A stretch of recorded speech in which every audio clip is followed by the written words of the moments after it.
Je faisais part le 5 septembre 2014 au Premier ministre Manuel Valls d'une lettre des églises protestantes du Proche-Orient lançant un appel concernant les réfugiés et les exilés de Syrie. Nous étions le 5 septembre 2014 et dans son bureau, au moment où je l'interrogeais sur l'action que la France pourrait mener à cet égard, il m'a répondu « Monsieur le Président, la France accueillera 450 réfugiés syriens ». Et j'ai donc remercié le Premier ministre de cet élan de générosité en lui disant que la Fédération protestante de France se mettait à sa disposition pour accueillir ces 450 et peut-être un peu plus, si c'était possible, au moment où l'Allemagne elle-même en était déjà à plus de 10 000. Et c'est ainsi que le processus s'est enclenché pour ce qui nous concerne et pour ce qui concerne la Fédération de l'entraide protestante, qui a tout de suite embrayé sur la question de l'accueil des réfugiés.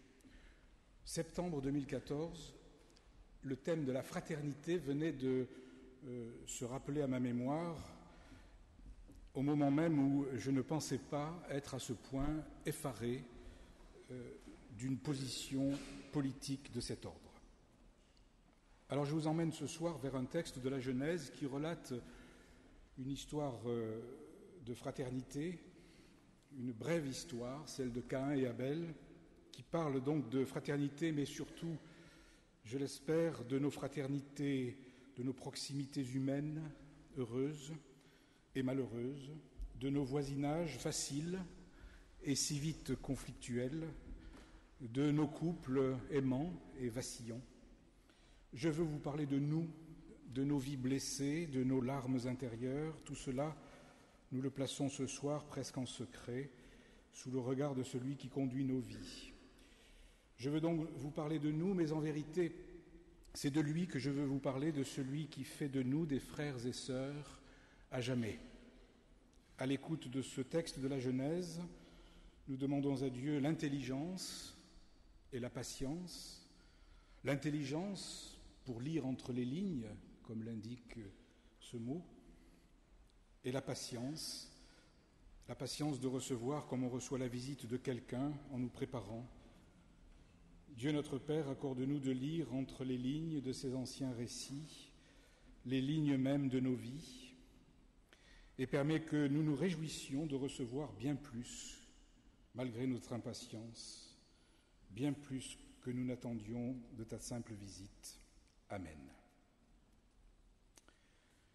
Au temps fixé, Caïn présenta des produits de la terre en offrande au Seigneur.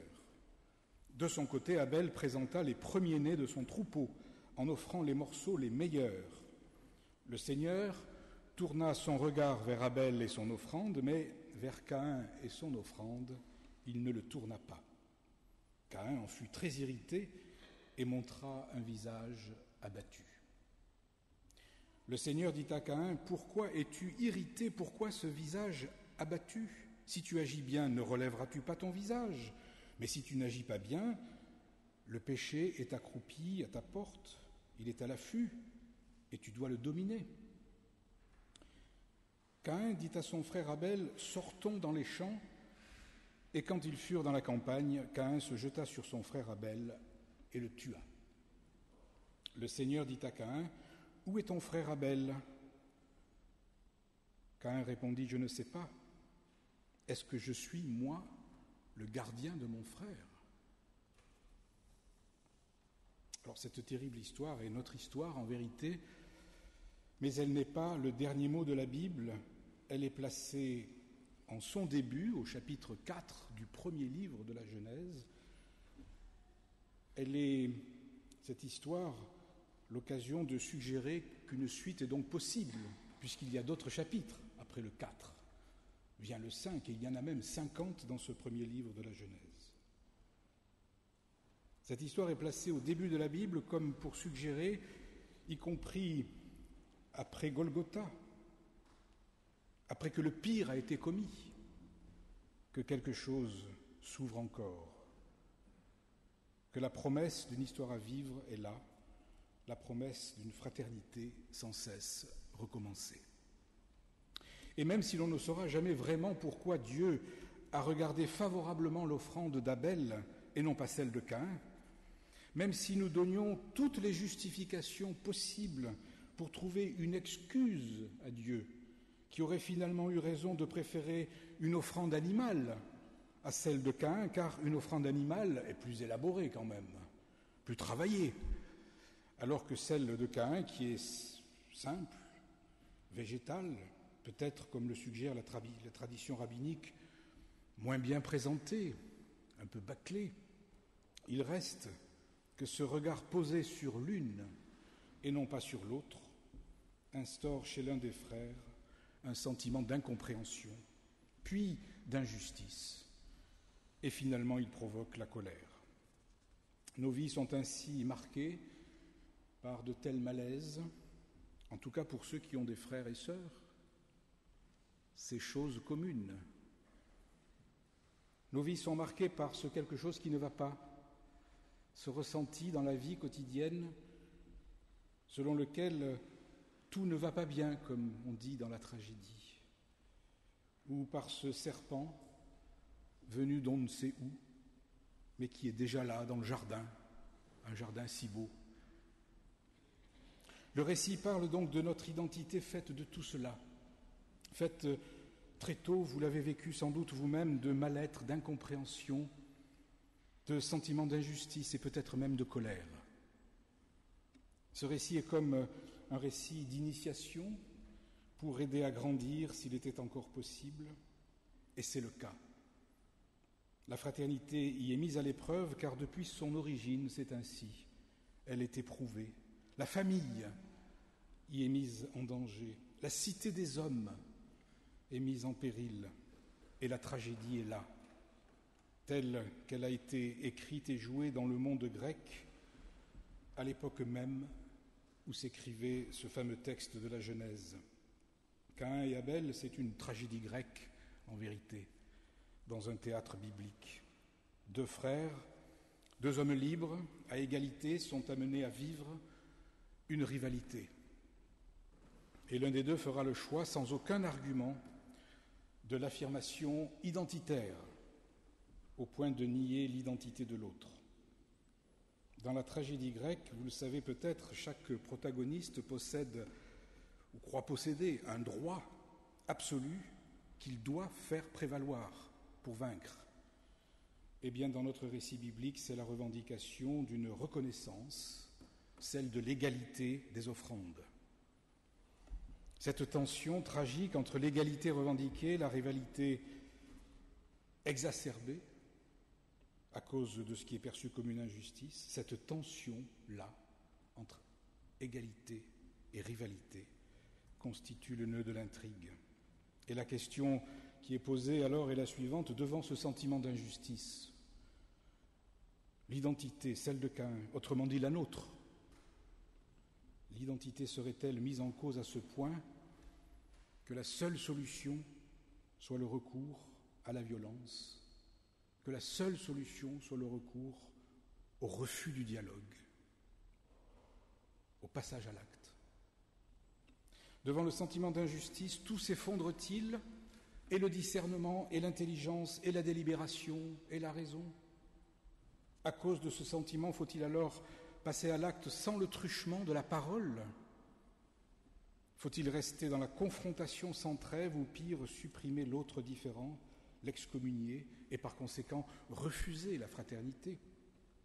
Mais je veux ce soir lire avec vous ce récit de la Genèse, non pas tant comme une tragédie grecque, il ne faut pas exagérer quand même, ça y ressemble, mais ça n'est pas que cela, que comme une parabole d'évangile.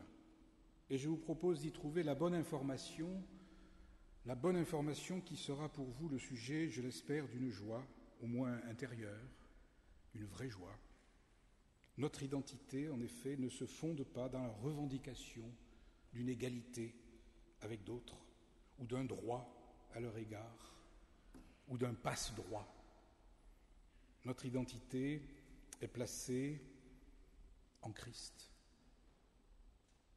lui qui a été précisément déclassé, cassé, défiguré, déshumanisé, déchu, désarticulé et très exactement désinscrit de la liste des méritants en quoi que ce soit.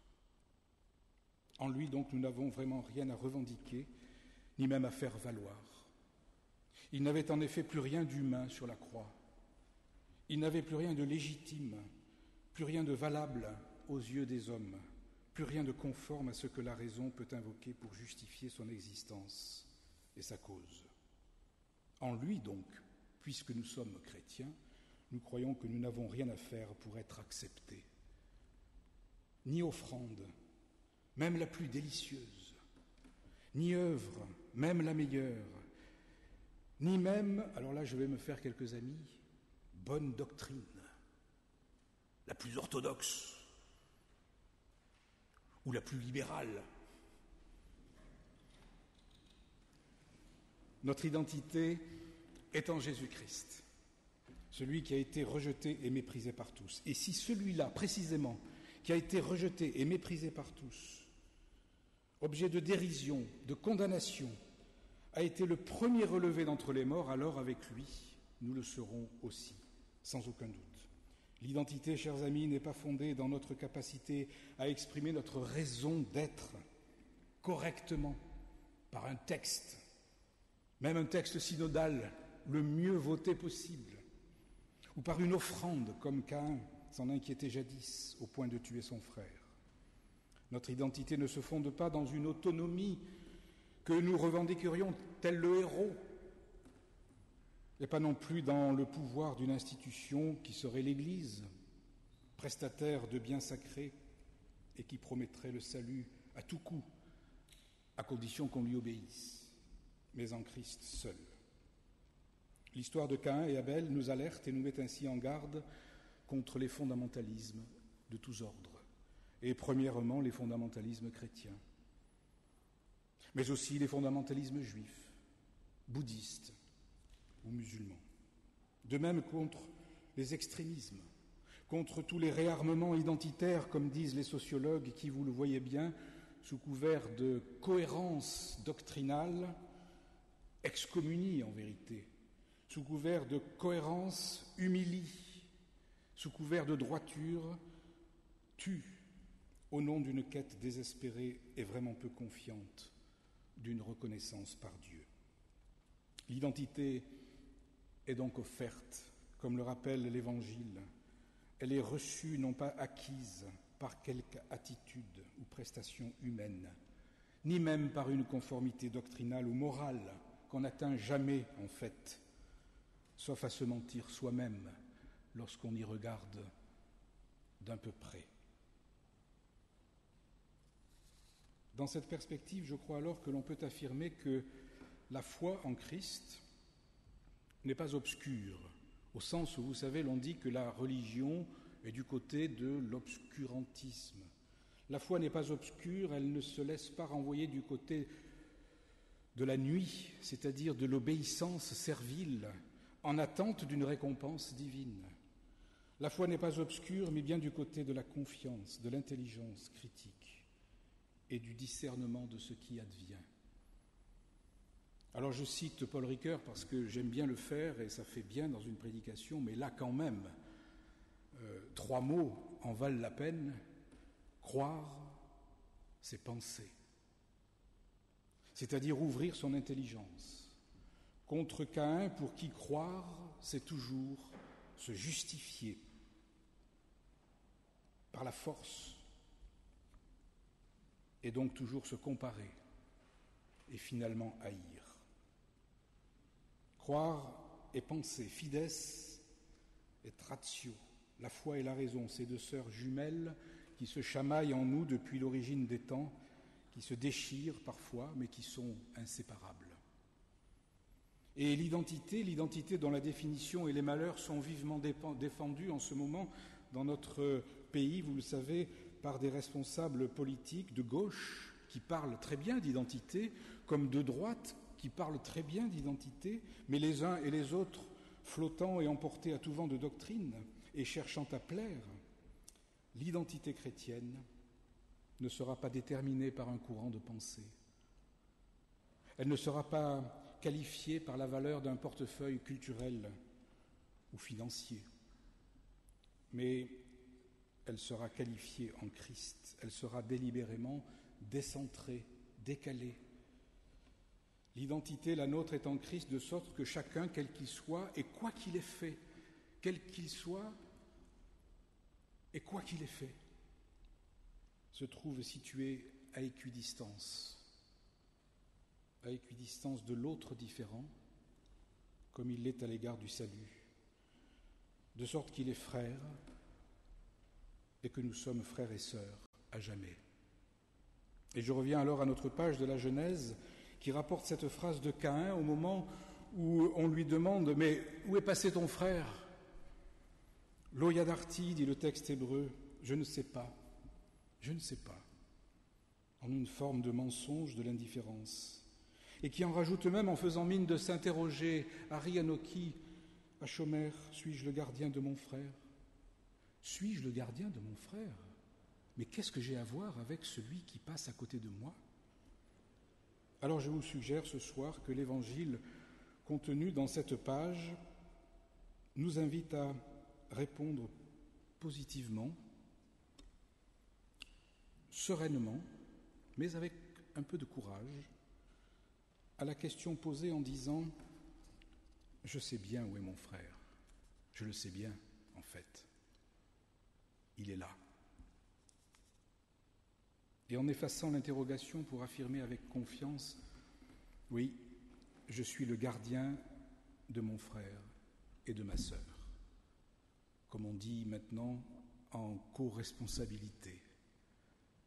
Je suis participant à la vie citoyenne, à la vie ecclésiale, à la vie humaine.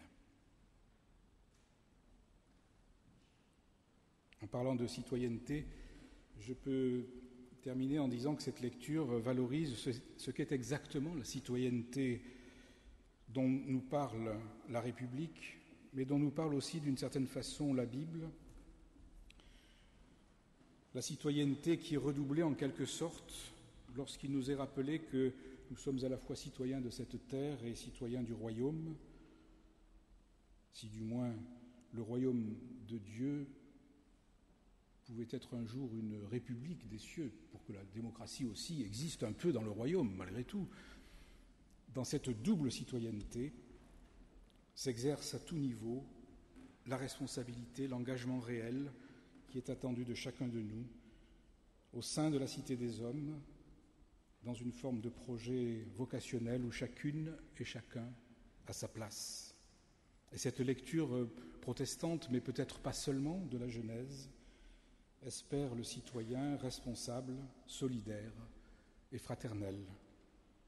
L'Église, alors, dans cette compréhension des choses, ne sera plus l'emblème, le phare, ou quasiment le seul lieu d'où l'on attend le mot d'ordre, ou l'ordre, mais plus simplement le rassemblement des croyants qui témoignent de leur foi responsable. L'Église avance son témoignage comme elle peut, ses actions, ses prises de position, y compris au plan éthique. Elle avance des actions, elle avance des convictions, parfois dérangeantes, parfois courageuses, mais toujours dans la conviction qu'il s'agit d'une situation, d'un moment, d'une occasion à saisir, et jamais plus dans une posture en surplomb du monde pour donner la leçon. Sur ce point, combien de chemins à parcourir encore pour se rejoindre enfin entre chrétiens, mais c'est ainsi, les perspectives sont ouvertes. Perspective fraternelle où chacune et chacun a sa place. Dans ce principe fraternité, comme vous savez, dans cette expression française où l'on dit noblesse oblige, et où nous pourrions ajouter fraternité oblige. La fraternité nous oblige-t-elle aujourd'hui ? Je le crois, au nom de Jésus-Christ. Et les hommes en charge de la cité ne devront pas rester comme Caïn à se justifier pour exister et donc à se comparer, à haïr le rival, même quand c'est faux, au point de le tuer en quelques mots dans un débat. Ils devront entrer dans une logique de la fraternité pour construire ensemble le monde de demain, sous peine de nous préparer un enfer. Et je termine en disant que le récit de la Genèse ne devra pas rester une simple histoire de rivalité mimétique pour exégètes en chambre qui se régalent sur ces mots hébreux magnifiquement agencés. Ce récit de la Genèse doit, je pense, pouvoir nous engager chacun dans la compréhension de notre vie comme une vie consacrée aux autres, une vie décentrée en Christ, sans quête d'aucune justification, non pas comme une vie en recherche de perpétuelle reconnaissance et de validation, non pas comme une vie en quête de conformité à un modèle, mais une vie libre et responsable. Le Christ, pour sa part, n'aura décidément jamais été à la mode, et je l'espère, dans les temps qui viennent, les chrétiens non plus. Amen.